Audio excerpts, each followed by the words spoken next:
올해 들어 가장 인기 있었던 드라마는 아마도 이 드라마인 것 같아요. 폭삭 소가수다. 보셨습니까? 아직 안 보신 분, 저도 아직 안 봤는데요. 아직 안 보신 분 꼭 보시기 바랍니다. 참 좋은 드라마라고 해요. 근데 요즘 사람들이 저 아래 그 말 사진 좀 다시 보여주세요. 이 드라마를 평가할 때 완성도를 저 말 그림으로 비유를 하거든요. 이 시작부터 결말까지가 완벽했다. 완벽한 그림이 하나가 만들어졌다. 저 작품이 그렇다는 거예요. 어떤 작품은 좀 시작이 별로다, 전개가 별로다, 이런 작품들이 있는데 이 작품은 시작부터 결말까지 너무 멋진 한 폭의 그림이 완성됐다, 이런 평가를 하거든요. 그런가 하면 용두사미로 끝나는 작품들은 이렇게 표현을 합니다. 시작할 때는 굉장히 기대를 했는데 뭔가 멋진 그림이 만들어질 줄 알았는데 가면서 점점 이상해지더니 그 마지막 회에 가가지고 완전히 실망하는 작품들이 있어요, 없어요? 뭐 그런 거 있잖아요. 알고 보니 모든 게 다 꿈이었다, 뭐 이러면 김이 팍 식어버리죠. 그래서 저 이상한 그림, 이게 이 기승전결이 완벽하지 못하고 마지막이 흐지부지한 작품들을 그림으로 표현한 부분이죠. 자, 그렇다면 오늘 우리가 읽었던 사도행전을 그림으로 표현한다면 이런 모습일 것 같습니다. 자, 시작이 멋졌어요. 전개되는 내용도 너무나 아름다웠어요. 그런데 마지막이 어때요? 결말이 없어요. 결말이 실종돼 버렸어요. 우리가 사도행전을 오늘 28장 마지막 부분을 읽었는데 왜 우리가 이런 좀 허무한 느낌을 받게 되느냐? 왜 결말이 없는 느낌을 받게 되느냐? 자, 마지막까지 굉장히 스펙타클하게 진행됐던 이 템포감 때문일 수도 있겠죠. 지도를 한번 보시면 사도 바울이 1차, 2차, 3차에 걸쳐 전도 여행을 떠납니다. 아시아로, 유럽으로 수많은 지역을 돌아다니며 복음을 전하고 교회를 세우고, 자, 이제 이거는 그 이후의 이야기인데 저 예루살렘으로 이제 3차 전도여행을 마치고 도착을 했어요. 예루살렘으로 도착하기가 무섭게 숨 돌릴 틈도 없이 유대인들에게 둘러싸여 린치를 당하는 거예요. 네가 모세 율법이 필요 없다고 했다면서, 네가 유대인의 정체성을 부인했다면서 하면서 동족인 유대인들이 예루살렘에서 잡아 죽이려고 하는 거예요, 바울을. 그래서 이 보다 못한 로마의 군인들이 바울을 보호하기 위해서, 어쨌거나 바울이 로마의 시민 아닙니까? 바울을 예루살렘에 있는 로마 공관으로 잠시 억류를 합니다. 그리고 이제 이 바울이 죽을 뻔한 위기를 몇 번 넘기면서 이 바울이 고소를 당했기 때문에 로마 공관에서 이제 재판을 받게 되는데, 여기에서 노임을 받아봤자 유대인들의 손에 바울은 이미 죽은 목숨이에요. 그래서 바울이 로마의 시민의 권리를 사용을 해서 로마 황제에게 상소를 하고 로마로 이제 압송이 됩니다. 그러니까 1차, 2차, 3차 전도 여행이 사도행전의 이 중심을 이루는 전개 부분이었다고 한다면 이제 이 내용이 절정을 향해 치닫고 있는 거예요. 예루살렘에 도착하자마자 로마 공관에 억류가 되고 다시 로마로 이 죄수의 신분으로 압송돼가는 이 바울의 모습, 여기까지 굉장히 사도행전의 이야기가 숨가쁘게 진행이 되고 있단 말이에요. 그래서 우여곡절 끝에 로마로 가는 길도 쉽지 않았어요. 중간에 지체되는 시간도 많았고, 또 선장이 바울의 말 안 듣고 무리해서 출항하다가 지중해에서 큰 광풍을 만나서 완전히 배가 부서져 버리고 이 정처 없이 표류하게 되는 이런 위기도 있었죠. 그래도 하나님의 손길로 우여곡절 끝에 드디어 어디에 도착했어요? 로마에. 설교는 듣고 계시죠? 대답을 좀 해주시면 도움이 됩니다. 예루살렘에서 출발한 이 여정이 어디까지 갔어요? 로마까지 왔단 말이에요. 이때 우리는 누구나 다 이런 기대를 품게 됩니다. 이제부터 위대한 역사가 시작되겠구나. 왜냐하면 이 당시 세상의 중심은 어디예요? 로마, 팍스 로마나. 모든 길은 로마로 통한다고 하는, 로마가 전 세계의 서울이고 로마가 온 나라의 중심이던 그 시기에 바울이 복음을 들고 드디어 어디에 도착했으니? 로마에 도착했으니 역사가 일어나겠구나. 그런 생각이 드시면 아멘. 실제로 바울도 이미 이 3차 전도여행 말미에 예루살렘 교회를 돕기 위한 이방 지역 교회들의 이 구제 헌금, 연보를 바울이 받았기 때문에 어쨌거나 예루살렘을 가기는 가야 돼요. 이 연보, 구제 헌금을 전달해야 되기 때문에 예루살렘으로 가면서도 바울은 이미 예루살렘 행이 내 마지막이 아닐 것이다. 이미 여러 사람이 예루살렘으로 가는 걸 만류하거든요. 당신 거기 가면 죽습니다. 유대인들이 당신 들어오면 잡아 죽이려고 이를 갈고 있으니 제발 예루살렘 가지 마십시오. 예언자가요, 이 바울의 허리띠를 가지고 이 띠의 주인이 이렇게 결박될 것입니다. 그런 예언까지 하면서 바울을 만류할 때 바울은 이렇게 말합니다. 나는 죽기까지 각오를 했다. 그러나 내가 지금 예루살렘으로 이 구제연금 전달하는 게 내 여정의 마지막이 아닐 것이라고요. 그러면서 바울이 뭐라고 말합니까? 사도행전 19장 21절 보시죠. 시작. 이 일이 있은 후에 바울이 마게도냐와 아가야를 거쳐 예루살렘에 가기로 작정하여 이르되 내가 거기 갔다가 후에 예루살렘이 끝이 아니라 내가 어디까지 가게 될 거다? 로마를 내 눈으로 보게 될 거다. 아직 바울은 로마의 시민권은 가지고 있지만 이거는 가문이 워낙에 좋아서 태어날 때부터 갖게 된 거지 한 번도 로마에 가본 적이 없어요. 오늘 우리로 말하자면 미국에 한 번도 가본 적이 없는 사람이 미국의 영주권을 가지고 있는 거예요. 이런 상황이어서 바울은 늘 내가 언젠가는 로마를 가게 될 것이다. 세상의 중심에 복음을 외치게 될 것이다. 이런 비전을 가지고 있었던 거예요. 그런 바울의 비전을 우리가 사도행전을 통해 확인했기 때문에 바울이 로마에 간다? 벌써부터 가슴이 뛰는 거예요. 또 이후로 예루살렘에 가서도 수많은 위기가 다가올 때마다 하나님은, 우리 주님은 바울을 찾아오셔서 이런 용기를 북돋아 주십니다. 바울이 예루살렘에 가서 이제 사람들에게 찢겨 죽을 뻔하다가, 완전히 린치당해 죽을 뻔하다가 구사일생으로 겨우겨우 로마 공관에 있는 이 연금 상태로 로마 공관으로 억류가 되었을 때 얼마나 바울이 속상하고 서럽고 또 심령 감수하고 뭐 이런 상황이었겠어요? 그날 밤에 주님이 바울을 찾아오셔서 사도행전 23장 11절에 보니까 뭐라고 위로해 주십니까? 그날 밤에 주께서 바울 곁에 서서 이르시되 뭐라 하세요? 담대하라, 네가 예루살렘에서 나의 일을 증언한 것 같이 어디에서도, 바울만 내가 로마를 보겠다, 내가 로마를 가게 될 것이다, 바울 혼자서만 호언장담한 것이 아니라 누구도 그 말을 지지해 주세요. 우리 주님도, 바울 너는 여기서 낙심해서는 안 돼. 네가 오늘 죽을 뻔했다고 실망해서는 안 돼. 내가 너를 지켜줄 거니까 담대해라. 내가 너를 로마로 보낼 거다. 너는 로마에서 복음을 전하게 될 것이다. 할렐루야. 그렇게 해서 결국 바울이 죄수의 신분이긴 하지만 로마행 배에 몸을 실잖아요.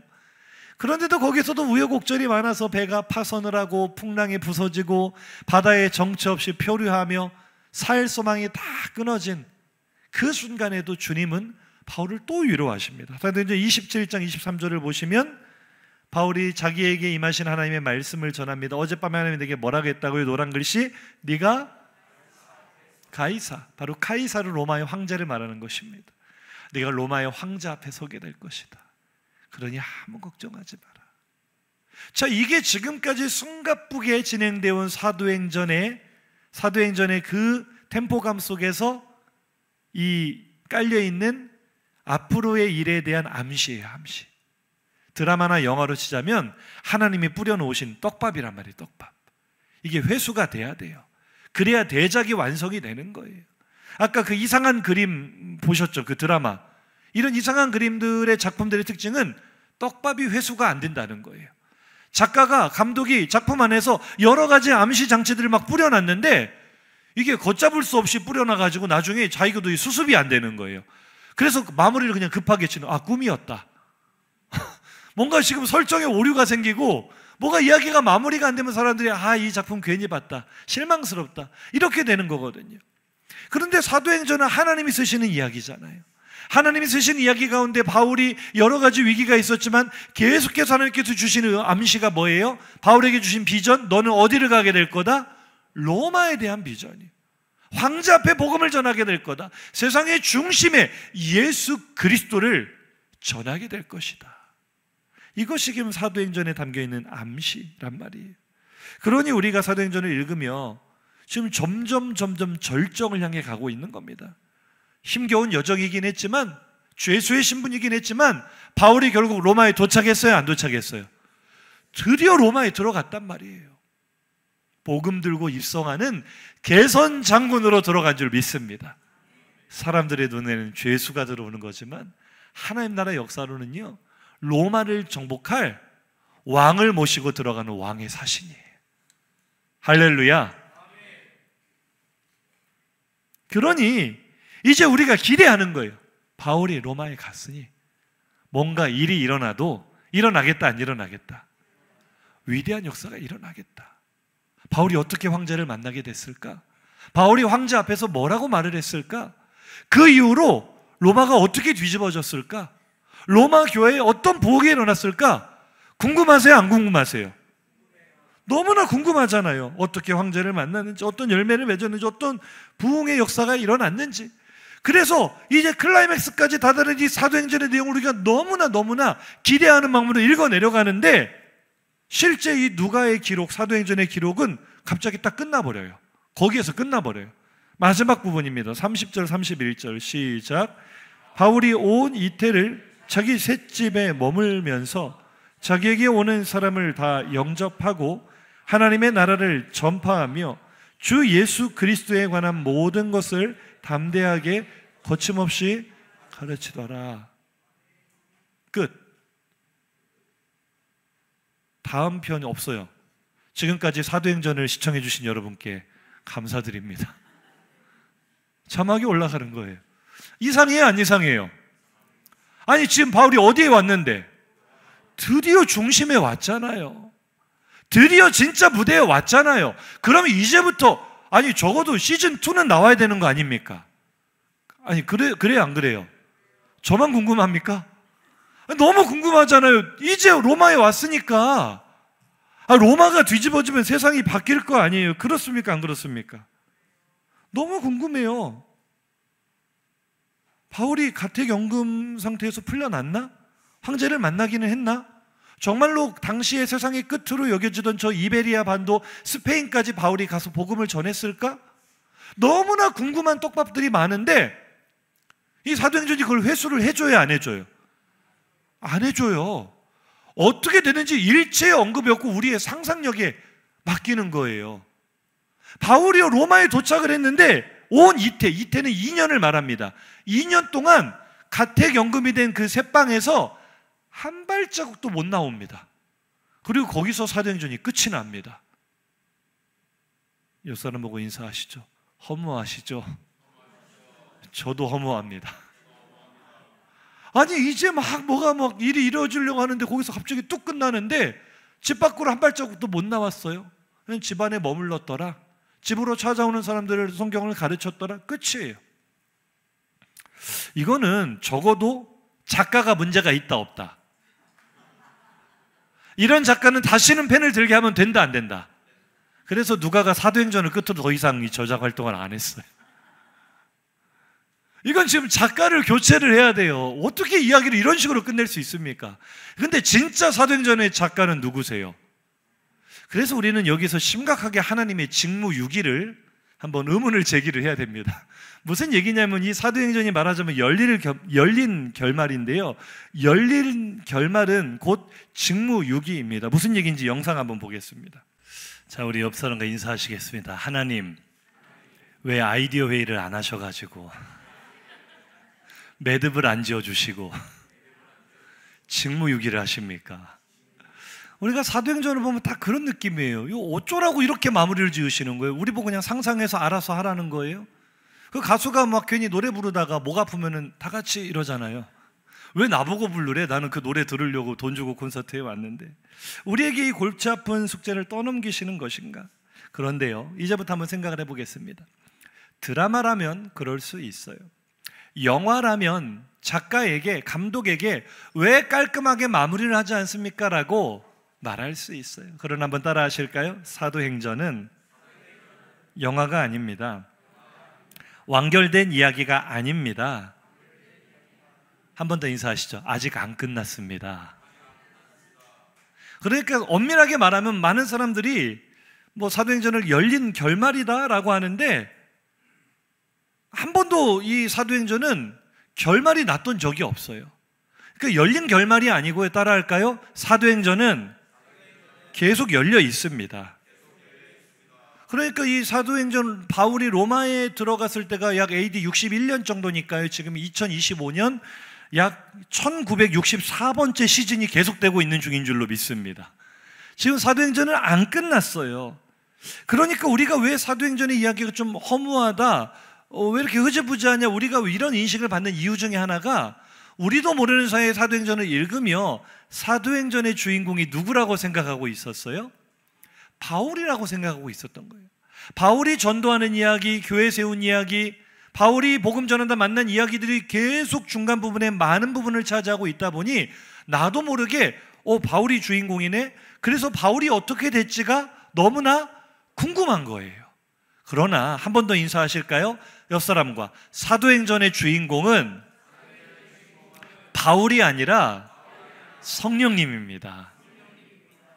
우리가 바울 행전이라고 해요, 안 해요? 안 해요. 사도행전을 뭐라고 합니까? 성령 행전이라 그래요. 사도행전의 주인공은 바울이 아니라 하나님이신 줄로 믿습니다. 그러니까 바울은 뭐예요? 수많은 엑스트라 가운데 하나예요. 우리가 영화 보다가, 드라마 보다가 엑스트라 한 명이 보이다가 안 보인다고 신경 써요, 안 써요? 아니, 좀 심한 거 아닙니까? 그래도 바울이 어떻게 엑스트라예요? 제 말이 아니고 바울 본인의 고백이에요. 빌립보서 1장 20절 하반절부터 봅시다. 시작. 지금도 전과 같이 온전히 담대하여 살든지 죽든지 내 몸에서 그리스도가 존귀하게 되게 하려 하나니 이는 내게 사는 것이 그리스도니 죽는 것도 유익하며. 아멘. 바울은 자기를 엑스트라 취급하고 있어요. 내가 살고 죽는 게 하나님 나라의 역사에 조금도 중요한 일이 아니라는 거예요. 진짜 중요한 일은 뭐예요? 나를 통해서든 누구를 통해서든 예수 그리스도의 이름이 존귀하게 되는 것, 하나님의 나라가 세워지는 것, 이것이 사도행전의 중심 주제인 줄로 믿습니다. 바울의 이야기가 아니에요. 오직 예수님의 이름이 높아지는 것, 하나님의 나라가 어떻게 확장되는 것, 그것이 바로 성령 행전의 핵심이며 중심인 줄로 믿습니다. 그러니까 하나님이 우리에게 알아서 생각해라고 결말을 떠넘기시는 것이 아니라, 우리에게 마이크를 떠넘기는 것이 아니라, 옆 사람과 인사하시죠. 이제 당신 차례입니다. 마이크를 잡을 차례입니다. 그래서 많은 사람들이 사도행전을 네버엔딩 스토리라고 말하는데 저는 스틸 오픈 스토리라고 말하고 싶어요.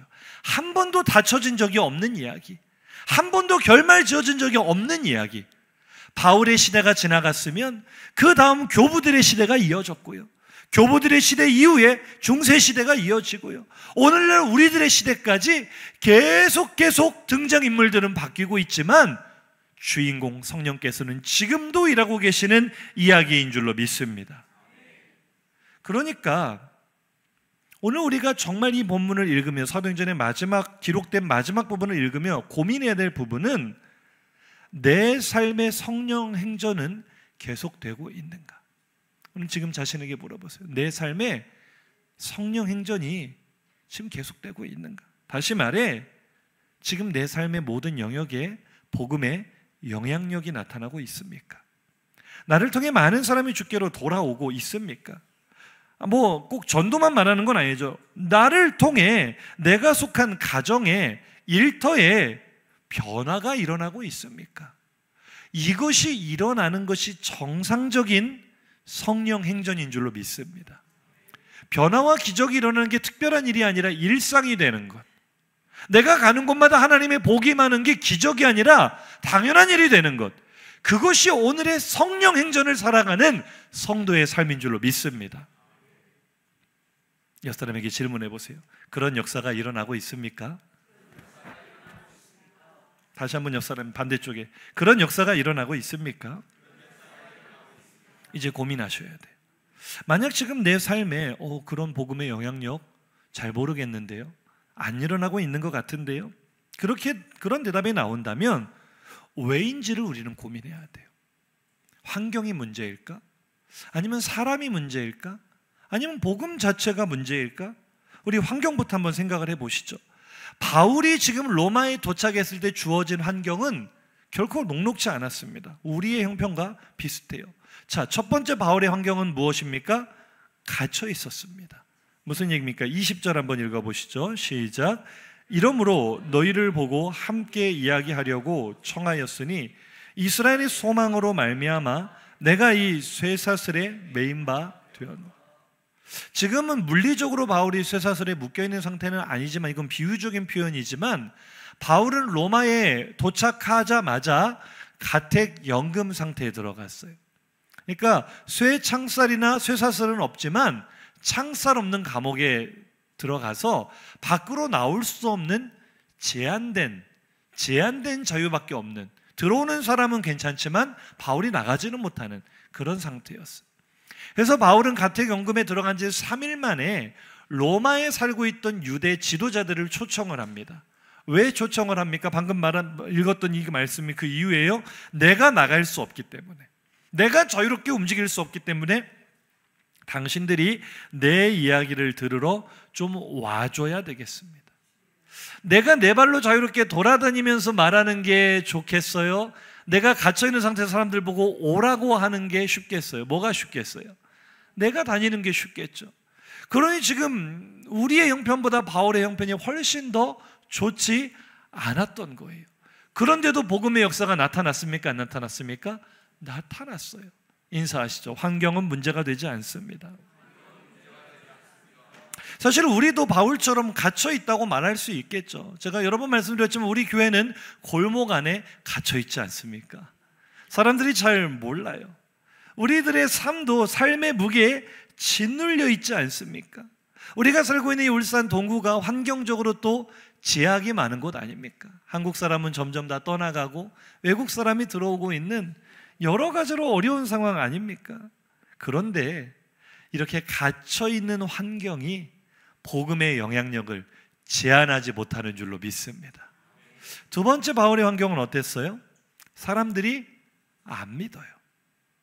자, 23절 하반절부터 읽어봅시다. 시작.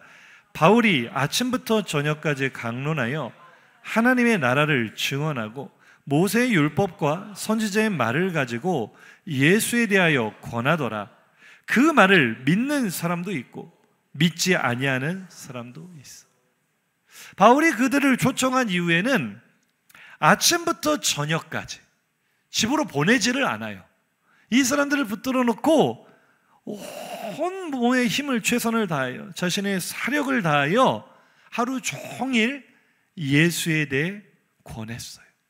바울이 똑똑해요? 안 똑똑해요? 바울이 쓴 글들을 보면 논리가 있어요? 없어요? 아테나의 철학자들과 논쟁에서 밀리지 않는 바울이 자신이 가진 모든 지식과 경험을 총동원해서 예수를 전하는데, 그 정도로 실력 있는 사람이 전하면 다 믿어야 될 거 아니에요? 그런데 믿는 사람도 물론 있었지만 어떤 사람들이 있어요? 그래도 안 믿어요. 바울이 전해도 안 믿어요. 자, 여기서 퀴즈. 믿는 사람이 많았을까요? 안 믿는 사람이 많았을까요? 신령하십니다. 어떻게 그렇게 잘하세요? 이어지는 내용을 보면 바울이 어느 정도 좀 다소 감정을 섞어서 참 이사야가 너희들 보고 딱 맞는 예언을 했구나. 눈으로 봐도 모르고 귀로 들어도 못 깨닫고 니들이 그러니까 하나님이 복음을 이방인에게 들려주실 거야. 이 말은 뭐예요? 바울은 어디를 가든지 늘 유대인을 먼저 전도했어요. 디아스포라 유대인들에게 그래도 아브라함의 후손으로서 율법을 알고 있으니 예수에 대해 전할 수 있는 베이스가 돼 있잖아요. 그런데도요, 사실은 열매가 제일 없었던 사람들이 유대인이에요. 이방인들은 오히려 아무 베이스가 없는데도, 하나님이 누군지도 모르는데도, 이방 신앙에 사로잡혀 있는데도 불구하고 복음에 막 변화가 돼요. 근데 오히려 유대인들은 참 강박합니다. 안 믿어요. 바울이 그렇게 하루 종일 전하는데도 안 믿는 사람은 안 믿더라고요. 복음을 전해 보셨습니까? 지난 한 주간도 열심히 전도하셨습니까? 왜 아멘을 안 하세요? 슬프게. 복음을 복음을 전하면 사람들이 잘 믿어요, 안 믿어요? 안 믿는 거 둘째치고 들어줘요, 안 들어줘요? 듣지도 않아요. 듣지도. 말도 못 꺼내게. 바울이 전하는데 이 사람들이 안 믿었다. 제가 말씀을 묵상하는데 꼭 우리 울산 같아요. 울산. 다니엘 기도회 할 때마다 느끼셨지만 속 안 상하세요? 그 참여교회 숫자를 꼭 카운트를 해서 띄우잖아요. 뭐 예를 들어 부산 지역은 뭐 몇 교회가 참여했습니다. 울산이 전국 꼴찌예요. 꼴찌. 제주도보다도 적어요. 광역시가 창피해요. 창피. 그런데 그게 창피할 일이 아니라 사람들이 울산을 잘 모릅니다. 그냥 대한민국의 광역시 중에 하나인 줄 알지 이 울산이 얼마나 강팍한 땅인지를 몰라요, 사람들이. 저는 울산에서 목회하시는 목사님들을 정말 진심으로 존경합니다. 어찌 그 세월을 버티며 살아오셨는지 정말 특수해요. 정말.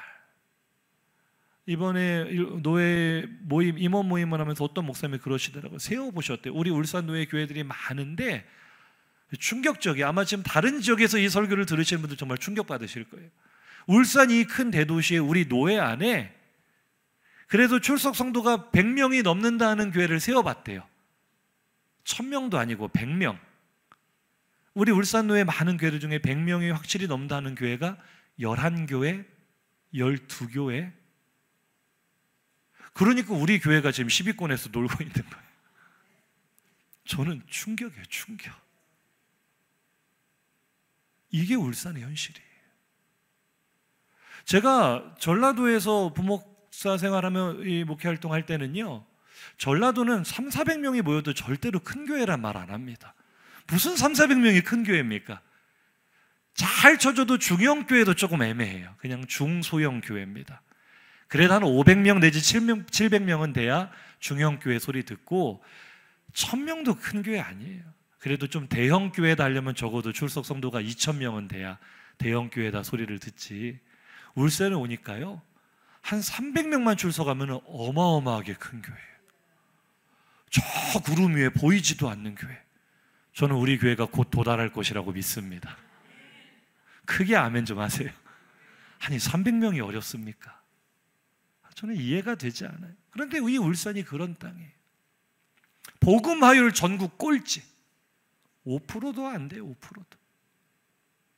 정말 심각한 것. 왜요? 사람들이요, 안 믿어요. 아무리 복음을 전해도. 우리 성도들 열심히 주일마다 평일에도 나가서 전도해도 교회에 대한 무시와 반감이 얼마나 심한지. 제가 이번 주에도 쭉 다니면서 왜 이렇게 이번 주에는 중고등학생들이 시험 기간이라 그런지 왜 이렇게 많이 보이는지. 초등학생들도 늘 많이 보이지만 아이들이 바글바글해요. 아직은 그래도 우리 교회 주변에 아이들이 바글바글한데 우리 교회로 오는 놈은 하나도 없어요. 볼 때마다 제 속이 타들어가면서 어떻게 해야 저놈들을 전도를 해서 교회로 데려올까? 어떻게 해야 저 아이들을 이 교회 안에 문턱을 넘어오게 할까? 늘 고민하는데 문득 하나님께서 그런 마음을 주시더라고요. 내가 울산이 선교지 같다 말을 늘 해왔는데 돌아 생각해보면 선교지보다 더하다. 선교지보다. 이번에 우리 청년들 단기 선교 가보면 느끼겠지만 선교지는요, 전도지를 주면 받기라도 잘 받아요. 안 가보셔서 별로 공감이 안 되시는군. 선교지는요, 그냥 남의 집에 들어가도요, 어느 집을 가도 반갑다고 환영하고 웰컴이에요. 웰컴. 외국인이 왔다고 신기해하고 가는 곳마다 사람들이 모여들고요, 오라고 하면 오고요, 가라고 하면 가고요. 뭐 주는 거 없어도 우리는 삼계탕이나 그래도 준다고 해야 사람들이 오지만 선교지는 삼계탕 안 주고 사탕 하나 안 줘도요, 종이 한 장 주면서 오라 그래도 얼마나 잘 모이는지 몰라요. 물론 믿고 안 믿고는 그 다음 문제지만 제가 선교지 가서 전도할 때 제일 신났어요. 얼마나 사람들이 반응이 좋은지. 우리 울산은요, 반응도 없어요. 만나는 사람마다 얼마나 강박한지. 옆 사람과 인사합시다. 바울이나 그대나 똑같이 힘든 환경입니다. 세 번째 바울이 만난 환경은요, 그 특징이 따라합시다. 안 맞아요. 정말 안 맞아요. 28장 25절 노란 글씨만 보세요. 서로 맞지 않아요. 이 맞지 않는 것은 믿는 사람도 있고 안 믿는 사람도 있어. 신자와 불신자 간에 맞지 않았다. 그 말이기도 하지만 사실은 불신자와 신자에만 갈등이 있습니까? 교회 안에 나랑 안 맞는 사람 있다 없다? 보세요. 있다가 이렇게 자신 있게 나올 일입니까? 없어야죠. 없어야죠. 한 번 더 인사합시다. 우리는 천국 가서도 볼 사이니까 잘 지냅시다. 싸우지 말고 친하게 지냅시다. 그런데 요즘 변호사들이요, 요즘 이 법 쪽에가요, 교회 때문에 먹고 산답니다. 얼마나 그렇게 안 맞아서 서로 싸우는지. 날마다 아침마다 세임받아 싸우니까 끝나지도 않아요, 이 싸움이. 아니, 주 안에 형제 자매 아닙니까? 그런데도 왜 이렇게 안 맞는지, 생각이 안 맞아요, 성격이 안 맞아요, 가치관이 안 맞아요. 로마서를 보세요. 바울이 로마 교회 편지를 쓰면서 가장 많이 강조하는 게 뭐예요? 복음과 율법의 관계예요. 왜 그렇게 강조합니까? 그 교회 안에 아주 첨예한 대립이 있었기 때문이에요. 율법에 사로잡힌 사람들과 아니 복음이면 충분하다 말하는 사람들, 할례를 받아야 된다 주장하는 사람들과 할례를 받을 필요가 없다 주장하는 사람들이 얼마나 서로 안 맞고 싸우는지 바울이 로마서 내내 그 이야기를 하는 거예요. 오늘날 교회 안에서도 나와 맞지 않아서 밥 먹을 때도 옆에 안 가려고 그러고, 같은 셀에 편성해주면 교회 안 온다고 협박하고, 그러지 맙시다. 우리 서로 맞추려는 노력이 필요할 줄로 믿습니다. 교회만 문제가 아니죠. 가정에서도 안 맞아요. 어떤 분이 그런 얘기를 해요. 목사님, 우리 남편은 로또 같아요. 그렇게 복덩이세요? 그게 아니고 하나도 안 맞아요. 맞는 게 하나도 없어요. 로또 같은 남편이랑 사시는 분들 안 맞는데요. 자녀와 부모도 안 맞아요. 교회 밖은 어떻습니까? 우리 지역은 어때요? 조금 전에도 말씀드렸다시피 이 울산 동구는요, 한국 사람 앞으로 계속 빠져나가요. 우리 동네 아시잖아요. 저 화암제 쪽으로 한 블럭만 넘어가면 밤에 한번 가보세요. 편의점 앞에 한국 사람 한 사람도 없습니다. 저 순간적으로 내가 동남아에 왔나 생각이 들 정도로 외국인밖에 없어요. 이제 외국인만 사는 블럭들이 생기고 있어요, 우리 동네에. 요즘 뭐 가게가 점포 정리하고 새로운 가게 들어오면 다 뭐가 생겨요? 외국인 음식점, 아시아 마트 이런 거 생겨요. 우리랑 얼굴 색깔이 다르고 가치관이 다르고 생활 양식이 다른 모든 게 다 언어도 안 맞는 사람들만 계속 들어와요. 그러니 과연 이 지역이 앞으로 전도가 될 것인가? 교회가 생존할 수 있을 것인가? 환경을 생각하면 마음이 답답한 거죠. 하나님, 이렇게 안 맞는데 어떻게 할까요? 저번에 우리 주일에 우리 성도님들이 나가서 스리랑카 분 3분을 전도를 해오셨어요. 얼마나 귀해요. 오기는 왔는데 말을 뭐 짧은 영어지만 영어도 안 되지. 뭐 안 돼요. 아무것도 안 맞아. 복음을 전할 수도 없고 예배를 드릴 수도 없고 왔다 그냥 갔어요. 얼마나 안타까운지. 이 교회 문턱을 넘어왔는데도 안 맞으니 이걸 뭐 어찌할 수가 있는가. 바울이 마주했던 다름이라는 장벽을 우리도 맞이하고 있는 거죠. 마지막 바울의 환경의 제약은요, 4번째는 흩어짐입니다. 흩어짐. 다시 한번 사도행전 28장 25절 처음부터 노란 글씨까지 시작. 서로 맞지 아니하여 흩어질 때. 맞지 않아서 결국 어떻게 됐답니까? 흩어졌대요. 제가 목회를 해보니까 가장 힘든 게 사람 모으는 거예요. 사람 모으는 거. 제가 부목사 시절에 담임 목사님께서 그렇게 말씀하셨거든요. 목사는 평생 사람 모으는 사람이다. 목사가 하는 일은 평생 사람 모으는 일이다. 정말 사람 모으는 게 힘들어요. 힘들어요. 그런데 그보다 더 힘든 일이요, 겨우겨우 모은 사람들을 흩어지지 않게 유지하는 게 더 힘들더라고요. 오늘도 보세요. 여기는 지금 다 어디 가서 지금 여기는 지금 좀 뭐 이란 이스라엘도 아니고 뭐 폭탄이 터졌는가 피었어요. 속이 터져요. 속이 터져. 제가 7년 목회하면서 한 번도 우리 성도들이 다 나온 날이 하루도 없어요. 기적입니다. 기적. 아니 장기 결석자 빼고 오랫동안 안 나오신 분들 빼고 그래도 우리 그래도 예배 오시는 성도다. 예를 들어서 영훈이가 오면은 그날은 희한하게 경욱이가 안 오고 경호기가 오면 그날의 연하게 윤진이가 안 오고, 이 일이 1년 52주 7년을 반복하고 있는데 저는 매주마다 기적을 경험하고 있습니다. 아니, 우리 교회 성도가 뭐 한 1000명이라도 돼서 그럴만하다 싶으면 제가 이해를 하겠는데, 저는 날마다 이 문제를 하나님 앞에 기도할 때마다 기가 막히기는 한데 저도 이제 많이 내려놨습니다. 주 뜻대로 하시옵소서. 그러나 오늘 이 자리를 빌어 우리 셀지기들 회개하시기 바랍니다. 이 자리에 성도들이 모여 은혜를 못 받으면 그건 제 책임이지만, 이 자리에 성도들이 안 나오는 건 셀지기들 책임이에요. 중직자들 책임이에요. 정말 새겨 들으세요. 큰 교회들은요, 왜 그 덩치가 유지되냐면은 목사님들이요, 중직자들 얼마나 쪼아대는지 아십니까? 저같이 착한 목사는 그렇게 못합니다. 이게 참 페널티예요. 저는 방임입니다. 알아서 잘하겠지. 기도합니다.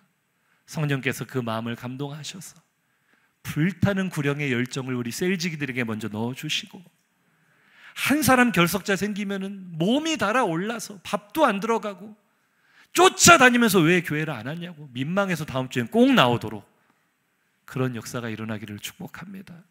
청년 셀지기들 잘 들으세요. 요즘 청년들 계속 마이너스 성장하고 있는데, 이게요, 제가 목사님들, 임원들 교제하면서 그래도 우리 울산에서 제일 크다 하는 교회 목사님이 확실히 마인드가 다르시더라고요. 어떻게 그 큰 교회가 덩치가 유지가 되는가? 성도가 결석을 할 수는 있다는 거예요. 무슨 일이 있어서 못 나올 수는 있는데 왜 못 나왔는지 추적이 되느냐? 그게 안 되면은 부교역자들부터 시작해서 중직자들 온판 깨지는 거예요. 도대체 내 식구가 오늘 예배 자리에 안 나왔는데 뭐 하느냐? 관심이나 있냐고. 보고서에 보고도 안 올라와. 어떻게 해요?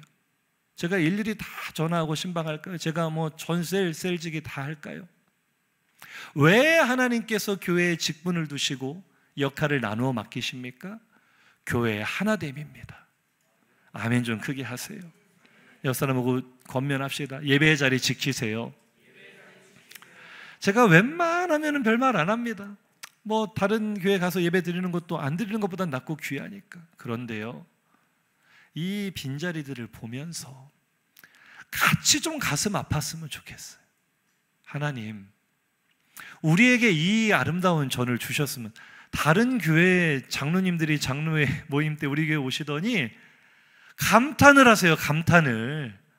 이렇게 아름다운 성전이 동구에 숨어 있는지 몰랐다고. 아니, 제 말이 아니라 그날 오신 장로님들 들으셨어요? 안 들으셨어요? 이 예배당을 보며 감탄을 한다고요. 이렇게 아름다운 예배당을. 우리도 그렇게 기도합시다. 하나님, 이렇게 아름다운 예배당을 우리에게 주셨으면 이 자리를 강건하여 채우는 것은 내 역할인 줄로 믿습니다. 아멘 좀 크게 합시다. 아멘. 그런데 사실 쉽지는 않죠. 제가 못한다고 뭐라 하는 게 아니라 그래도 할 일은 하자라고 권면을 드린 겁니다. 울산 지역 교회들이 다 어렵습니다. 제가 이제 임원이 되니까 보여요. 제 목회만 하다가 이제는 그럴 수 없이 다른 교회들을 들여다보니 너무나 마음이 아프고 안타까워요. 정말 그래요. 울산에서는 우리 교회가 괜찮아요. 우리 교회는 부러움의 대상이에요. 저는 이해가 안 되지만 이 정도면 울산에서는 아주 괜찮은 최상위권에 있는 교회예요. 마음이 맞지 않아서든 이사를 가서든 어떤 이유로든 이 울산 땅은 흩어지는 사람이 얼마나 많은지 몰라요. 우리 교회가 특히 각광받는 이유 중에 하나는 젊은이들이 많이 모이기 때문이죠. 왜요? 젊은이가 교회마다 없어요. 우리보다 작년 숫자로는 몇 배 많은 교회들도 청년들이 우리만큼 안 모입니다. 일자리를 찾아, 또 믿어지진 않지만 사랑을 찾아 타지로 다 흩어지기 때문에 아이들이. 앞으로 울산의 전망을 한번 생각해 보셨습니까? 지금 우리나라가 지금까지는 중국이 경제 성장을 할 때 그 반사 이익을 많이 봤어요. 중간재만 가지고도 제조업의 이점을 충분히 살려서 울산이 전국에서 연봉이 가장 센 도시가 된 이유도 중국 덕분입니다. 우리 물건을 사줄 나라가 있었기 때문에요. 그런데 이제는 중국이 우리 턱밑이 아니라 우리를 추월해 버렸습니다. 더 이상 우리 물건을 안 사줘요. 우리보다 더 좋은 품질의 물건을 우리보다 더 싼 가격에 내놓고 있습니다. 앞으로 제조업은 점점 더 힘들어질 겁니다. 이게 우리나라의 숙명입니다. 그 말은 곧 앞으로 울산의 전망은 점점 더 어두울 것입니다. 점점 더 흩어짐이 심화될 것입니다. 그러니 이런 상황을 알고 있을 때 이 환경을 바라보면 다시 한번 인사하시죠. 바울이나 우리나 답답합니다. 지금까지 살펴본 이런 환경이 거대한 장벽처럼 교회의 성장을 가로막고 있는 것 같아요. 부흥을 가로막고 있는 것 같아요. 절대로 실점을 허용하지 않는 강력한 골키퍼가 하나님 나라가 성공하는 골이 들어가지 못하도록 철벽 방어를 치고 있는 것 같아요. 그러면 골이 안 들어가는 게 사람의 문제입니까? 환경이 문제가 아니라면 그런 환경에서도 바울은 복음의 역사가 나타났잖아요. 그러면 내가 사람의 문제인가? 아닙니다. 바울도요, 따라합시다. 바울도 못 뚫었습니다. 환경이라는 골키퍼는 바울도 못 뚫었어요. 바울이 전에도 안 믿는 사람은 끝까지 안 믿었고요, 안 맞는 사람은 끝까지 안 맞았고요, 흩어지는 사람은 끝까지 흩어졌어요. 그렇지만 그런 사람의 문제가 아닌데 왜 일이 되느냐? 따라할까요? 골은 내가 아니라 성령이 넣으십니다. 우리 마인드를 바꿔야 돼요. 따라합시다. 골키퍼 있다고 골 안 들어갑니까? 어떤 남자가 어떤 여자를 보고 반해가지고 그런 문자를 보냈어요. 마음에 들어서 연락드렸으니까 여자가 남자친구가 있대요. 그럼 우리 단골 멘트 있죠. 뭐라고 해요? 골키퍼 있다고 골 안 들어갑니까? 그랬더니 여자의 대답이 가관이에요. 맞긴 한데요, 골 들어갔다고 골키퍼 안 바꾸잖아요. 이게 연애에 있어서는 우문현답인데요, 우리에게는 해당 사항이 없습니다. 왜냐하면 따라하실까요? 골키퍼 안 바꿔도 됩니다. 골만 들어가면 됩니다. 이게 우리의 상황에 적용을 해보면 우리가 자꾸 골키퍼를 바꾸려고 하니까 골이 안 들어가는 거예요. 환경을 바꾸려고 하니까 전도가 안 되는 거예요. 세팅이 될 때까지 기다리니까 역사가 안 일어나는 거예요. 옆 사람에게 다시 한번 인사합시다. 일단은 찹시다. 복음을 걷어 차라는 게 아니라 공을 차라는 거예요. 따라합시다. 공을 찹시다.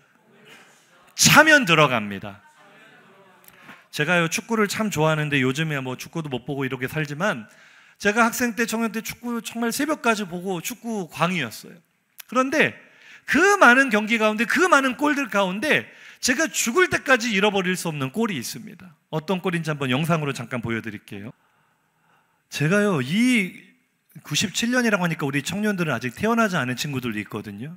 제가 되게 옛날 사람 같은데 제가 이 경기를 실시간으로 봤단 말이에요. 보면서도 믿기지가 않아요. 아니, 그 자리에 있었던 수비들도 골키퍼도 믿기지가 않아요.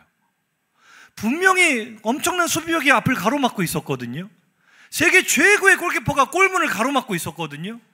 그런데 그 벽을 피해서 찬 공이 갑자기 살아있는 것처럼 골대로 휘어들어와가지고 골이 되는데 멍하니 쳐다보고 있는 거예요.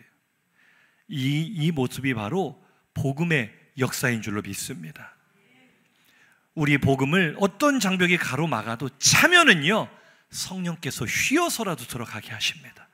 바울의 말이에요. 사도행전 28장 27절 하반절을 보면 너희들이 가로막았으면, 환경이 가로막았으면 이 구원이 누구에게로 보내진다고요? 이방인에게로. 바울은 복음의 볼을 찼어요. 유대인들이 가로막아요. 그러면 하나님은요, 그 공이 휘어서라도, 방향을 바꿔서라도 영혼을 구원하십니다. 우리가 환경에 가로막혀 있어도요, 하나님께서 방향을 바꾸셔서라도 누구도 예상치 못한 골을 터뜨리실 줄로 믿습니다. 이게 아무도 막을 수 없는 복음의 능력이에요. 사도행전의 맨 마지막 구절, 오늘 31절 마지막에 거침없이 가르치더라 라고 마무리가 될 때 거침없이 헬라어는 아콜리토스, 성경 전체에서 딱 한 번 여기에서만 쓰인 단어입니다. 이 단어의 원래의 뜻은요, 따라 하실까요? 방해할 수 없다, 막을 수 없다. 전에 성경이 그래서 번역을 더 잘했어요. 거침없이라는 번역보다 그 많은 사람이 없었더라. 아무도 바울이 전하는 복음을 막을 수 없었더라. 환경이 막을 수 없고, 사람이 막을 수 없고, 장벽이 막을 수 없었더라. 복음은 어떤 것이 가로막아도 그것을 뚫고 나오는 낭중지추인 줄로 믿습니다. 송곳이 주머니를 뚫고 나오는 것처럼 옆 사람 보고 축복합시다. 그대가 낭중지추입니다. 처음 복음이 이 땅에 들어올 때요, 이 땅에는 불신과 미신과 쇄국 정책이라는 장벽이 가로막고 있었어요. 어디 풀 한 포기도 들어갈 자리가 없는 그 자리에 복음의 씨앗이요, 하나님이 어떻게 휘어 들어와서든 사람들의 심령에 심어주시는데, 그 장벽이 가로막아도 복음이 심겨져 오늘 여기까지 이른 줄로 믿습니다. 로마도 마찬가지죠. 황제가 앞장서서 교회를 말살시키려는 장벽이 가로막아도 복음은 그것을 뚫고 로마를 정복한 줄로 믿습니다. 정리하겠습니다. 환경도 사람도 복음도 아무 문제가 없습니다. 그럼 왜 내 삶에는 아무 역사가 나타나지 않느냔 말이에요. 다시 처음으로 돌아가 볼까요? 한 번도 끝난 적이 없는 성령 행전을 내 삶 속에서 내가 덮어버렸기 때문입니다. 아직도 이어지고 있는 이야기를 내가 마치 결말이 난 것처럼 이상한 그림으로 마무리를 해버리고 있기 때문입니다. 다시 한번 아까 그 그림을 생각해 보세요. 하나님은 2000년 전, 그 이전부터 대작을 그리고 계신 줄로 믿습니다. 인사할까요? 지금도 그리시는 중입니다. 아직 완성되지 않은 그림을 내가 급 마무리하면 되겠어요, 안 되겠어요? 축복하세요. 덮지 마세요. 쉬지 마세요. 멈추지 마세요. 다시 시작합시다. 어떠한 환경의 장벽이 가로막아도, 어떠한 한계가 가로막아도 우리 복음 전하기를 쉬지 맙시다. 선으로 악을 이기기를 쉬지 맙시다. 사랑하는 가족들부터 섬기기를 쉬지 맙시다. 그때 하나님의 역사는 장벽을 뚫고 열매 맺을 줄로 믿습니다. 우리 그 말씀을 마음에 새기며 승리하시기를 주의 이름으로 축복합니다. 들은 말씀 생각하며 결단의 찬양으로 나아가겠습니다. 우리 찬양팀 준비하는 동안 옆 사람을 축복할까요? 쉬지 맙시다. 마무리하지 맙시다. 안 끝났습니다. 우리는 쉬지 않고 계속 그 이야기를 이어나가야 될 줄로 믿습니다. 우리 함께 찬양하겠습니다.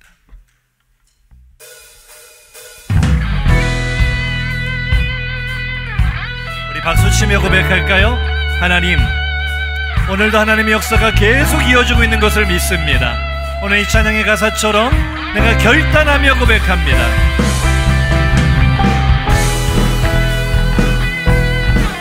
하나님 앞에 쉬지 않겠다는 결단 가지고 하나님의 나라는 이 울산 땅에 환경을 뚫어내고 장벽을 뚫어내고 세우겠다고 우리 믿음으로 선포하며 고백합시다. 우리 쉬지 않으리. 우리 쉬지 않으리. 천국이 말 때까지 우리는 성벽의 파수꾼. 아멘. 주가 주신 마음으로 무릎 꿇고 엎드려 하늘에 주께 기도하리. 쉬지 말고 기도합시다. 충성합시다. 주의 능력 나타내십니다. 나의 생각을 뛰어넘어 일하십니다. 우리의 환경을 뛰어넘어 역사하십니다. 믿음으로 선포하며 우리 두드리 천국 문을 향해 간구한 이 세대를 위해 주님의 이름 선포되리. 세계 위에 우린 보게 되리 주님의 얼굴을 기다리리. 주님 오시기 주님의 온 세계 위에 다시 한번 우린 두드리리. 우린 두드리 천국문을 향해 끝까지 두드립시다. 환경이 어렵다고 포기하지 말고 낙심하지 말고 끝나지 않은 이야기를 이어갑시다. 아멘. 우리 보게 되니 주님 얼굴을 기다리니 주님 오실 그날 이로운 세계 위에 할렐루야. 우리 이 시간 통성으로 결단하며 기도하겠습니다. 사도행전이 허무하게 마무리됐다고 생각하십니까? 아닙니다. 사도행전은 한 번도 끝난 적이 없습니다. 그리고 바울이 만났던 그 환경은 오늘 우리의 환경과 너무나 똑같지 않습니까? 그런데도 사도행전이 우리에게 보여주는 것은 무엇입니까? 환경이 문제가 아니라는 거예요. 바울이 전에도 안 변하는 사람은 안 변했습니다. 바울이 사력을 다해 노력해도 변하지 않는 환경은 그대로 있었습니다. 골키퍼는 늘 그 자리에 있었다는 거예요. 그럼에도 불구하고 골은 들어갔습니다. 하나님의 나라는 이루어졌습니다. 성령께서 그렇게 하실 줄로 믿습니다. 오늘 우리가 처한 환경을 주님 손에 올려드리며 기도하겠습니다. 나의 가정, 나의 일터, 우리 교회, 우리 지역, 하나님, 너무나 많은 제약과 너무나 많은 불리함과 너무나 강팍한 환경이 우리를 가로막은 거대한 장벽처럼, 골키퍼처럼 우리를 주눅들게 하지만 오늘 바울이 보여준 이야기를 통하여 우리에게 전해진, 이제 우리가 바톤을 이어받은 이 이야기를 이어가며 내가 환경 앞에 주저앉지 않겠습니다. 상황을 개선하며 포기하지 않겠습니다. 우리 가정을 포기하지 않겠습니다. 이웃을 포기하지 않겠습니다. 이 울산 땅을 포기하지 않겠습니다. 내가 믿음으로 주의 복음 들고 나에게 주어진 이야기를 계속 이어나갈 때 물이 바다를 덮음같이 하나님의 역사가 울산 땅을 덮으며 새 역사를 이루실 줄로 믿습니다. 나를 사용하여 주옵소서. 주여 한번 부르짖고 통성으로 기도합니다. 주여